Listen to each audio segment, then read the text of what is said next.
बिस्मिल्लाहिर्रहमानिर्रहीम अस्सलाम वालेकुम dear students, welcome to my YouTube channel. My name is Ahsan Ammar. आज हम physics first year new book यूरो number 3 circular and rotational motion का टॉपिक पढ़ेंगे, ऑर्बिटल वेलोसिटी। इस वीडियो में हम ये देखेंगे कि ऑर्बिटल वेलोसिटी जो है वो क्या होती है। जब भी कोई सैटेलाइट अर्थ से गिर सर्कल में रिवॉल्व कर रहा होता है, उसको कितनी ऑर्बिटल वेलोसिटी चाहिए होती है, उसका ये मैथमेटिकल फार्मूला v=gm/r²रूट ये किस तरह डिराइव होता है, ये भी देखेंगे। इसके अलावा ये देखेंगे कि जब कोई सैटेलाइट जैसा कि आपको डायग्राम में नज़र आ रहा है अर्थ के गिर्द रिवॉल्व करता है, तो ये अर्थ के ऊपर फॉल क्यों नहीं करता, कौन सी फोर्स है जो इसको सर्कुलर ऑर्बिट में अराउंड द अर्थ जो है वो मूव करने पे मजबूर रखती है। ये सारी डिटेल जो आज हम इस वीडियो में देखेंगे। इसके अलावा इस टॉपिक को बोर्ड एग्जाम में या नोट्स अगर आपने बनाने हैं तो किस तरह लिखना, किस तरह वो भी मैं आपको गाइड करूँगा। तो वीडियो को लास्ट तक देखिएगा ताकि आपको पूरा टॉपिक भी क्लियर हो सके, कॉन्सेप्ट भी क्लियर हो सके और लिखने का तरीका भी समझ आ सके। वीडियो स्टार्ट करने से पहले आपसे रिक्वेस्ट है कि वीडियो को लाइक भी किया करें, दोस्तों के साथ शेयर भी किया करें और चैनल को सब्सक्राइब भी कर दें। आइए वीडियो को स्टार्ट करते हैं। ऑर्बिटल वेलोसिटी टॉपिक को समझने के लिए हमें पहले समझना होगा ऑर्बिटल मोशन क्या है। जैसा कि हमने पिछले टॉपिक में देखा था आर्टिफिशियल सैटेलाइट में कि जैसे प्लेनेट है, जैसे हमारा अर्थ है, इसके अलावा मार्स है और डिफरेंट प्लेनेट जो हैं वो रिवॉल्व कर रहे हैं अराउंड द सन। ठीक, और ये जो रिवॉल्व है वो तकरीबन जो है वो सर्कल में ही रिवॉल्व करते हैं। तो जो पाथ है वो तकरीबन जो है वो सर्कुलर पाथ ही होता है रिवॉल्व करने का। एग्जैक्टली सर्कल तो नहीं है, लेकिन ये है कि सर्कल से मिलता जुलता जो है उनका पाथ होता है मूव करने का। उनकी जो ट्रेजेक्ट्री है वो तकरीबन सर्कुलर होती है। तो इस तरह की जो मोशन होती है उसको हम कहते हैं ऑर्बिटल मोशन, जिसमें बॉडी जो है वो तकरीबन सर्कल में रिवॉल्व करती है। इसके अलावा जो हमारी अर्थ है, अर्थ से गिर भी जो है डिफरेंट सैटेलाइट्स जो है वो रिवॉल्व कर रहे हैं, जिसमें एक नेचुरल सैटेलाइट मून है। इसके अलावा कुछ आर्टिफिशियल सैटेलाइट भी हैं जो कि डिफरेंट इंफॉर्मेशन कलेक्ट करते हैं, लोकेशन के बारे में बताते हैं ऑब्जेक्ट्स की। इसके अलावा कुछ जो है वो हमें वेदर फोरकास्टिंग के बारे में बताते हैं।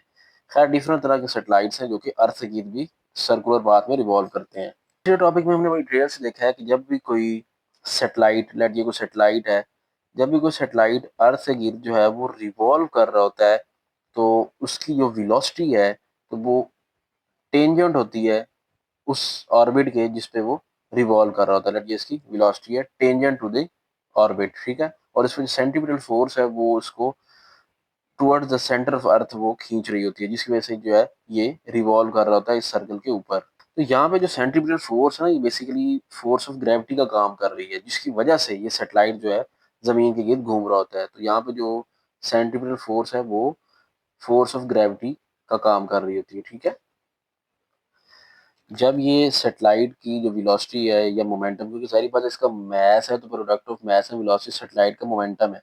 जब भी ये मोमेंटम सैटेलाइट का और ये सेंट्रीपिटल फोर्स आपस में बैलेंस हो जाते हैं ना, तो उस वक्त ये जो सैटेलाइट है ना ये टेंजेंट टू द ऑर्बिट जो है मूव करता है और ना ही जो है ये फिर जमीन पे फॉल करता है, बल्कि ये एक सर्कुलर पाथ अडॉप्ट कर लेता है। ठीक है, तो ये जो सैटेलाइट है ये जमीन पे क्यों नहीं गिरते, क्योंकि ये सेंट्रीपिटल फोर्स और इनका जो मोमेंटम है वो आपस में बैलेंस हुआ होता है, जिसकी वजह से ये सर्कुलर पाथ में ही मूव करता है। अब सवाल यह है कि एक सैटेलाइट को स्पीड कितनी चाहिए कि वो अर्थ गिर्द जो है वो सर्कल में मूव कर सके। अब हम वो स्पीड कैलकुलेट कर लेते हैं। अभी हमने कहा कि यहाँ पे जो सेंट्रीपिटल फोर्स है वो जो फोर्स ऑफ अट्रैक्शन है दो बॉडीज के दरमियान में पड़ा हुआ force of attraction, gravitational force of attraction है, वो प्रोवाइड कर रही होती है। तो मतलब Fc=Fg करके हम यहाँ से वो स्पीड निकाल सकते हैं। सेंट्रीपिटल फोर्स होती है mv² / आर। अब चूंकि ये सेटेलाइट का मैस है इसलिए एम एस लगा दें, स्पीड के साथ भी वी एस कर दें। ठीक है, ये सेटेलाइट को शो कर रहा है। और ग्रेविटेशनल फोर्स ऑफ अट्रैक्शन हमें पता है क्या होती है, Gm/m/r²।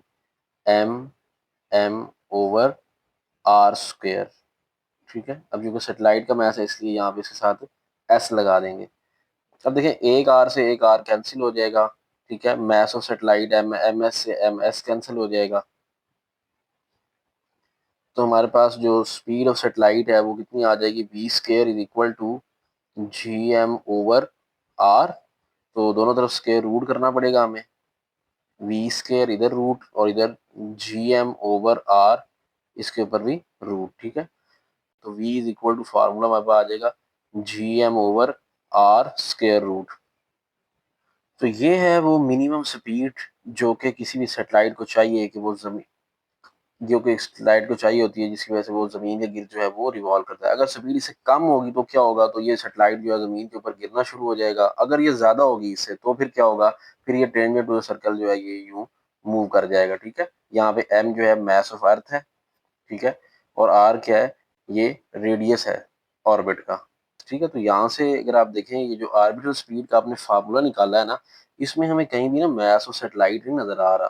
तो यहाँ से आपने ये बात नोट करनी है, यहाँ पे नीचे एक इम्पोर्टेंट नोट लिख लेंगे कि जो ऑर्बिटल स्पीड है ना, वो मास ऑफ सैटेलाइट पे डिपेंड ही नहीं करती।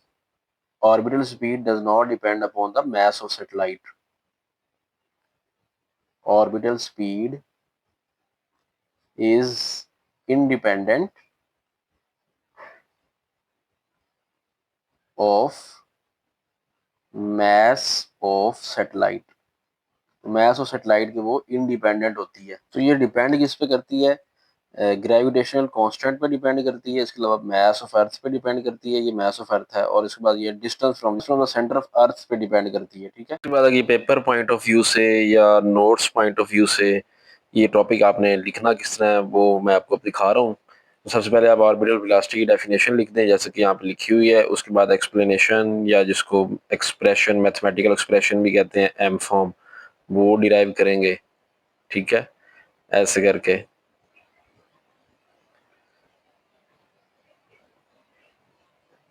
डायग्राम बेशक आप स्टार्ट में बना लें या सेंटर में बना लें, जैसे यहाँ बनी हुई है, लेकिन डायग्राम मस्ट होनी चाहिए क्योंकि सारी कैलकुलेशन इस डायग्राम के बेस पे है। ये सारी मैंने आपको कैलकुलेशन और डायग्राम जो है वो ऑलरेडी एक्सप्लेन कर दी है। टॉपिक मैंने आपको कॉन्सेप्ट क्लियर करवा दिया है। बाकी अब लिखना है वो आप यहाँ से देख के लिख लें, बुक से देख के लिख लें, वो कहीं से लिख लें, वो आपकी मर्जी होती है।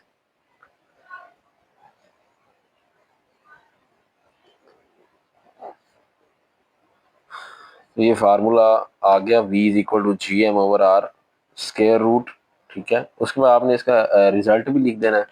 रिजल्ट वही है जो अभी मैंने आपको एक्सप्लेन किया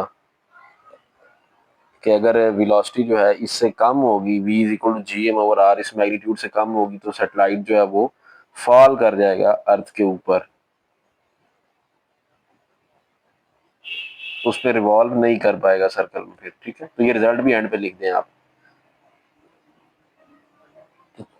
तो ये आज का लेक्चर कंप्लीट हो गया। वीडियो को लाइक करना और दोस्तों के साथ शेयर करना मत भूलिएगा। चैनल को भी सब्सक्राइब कर दीजिएगा। अपना ख्याल रखिएगा। अल्लाह हाफिज़।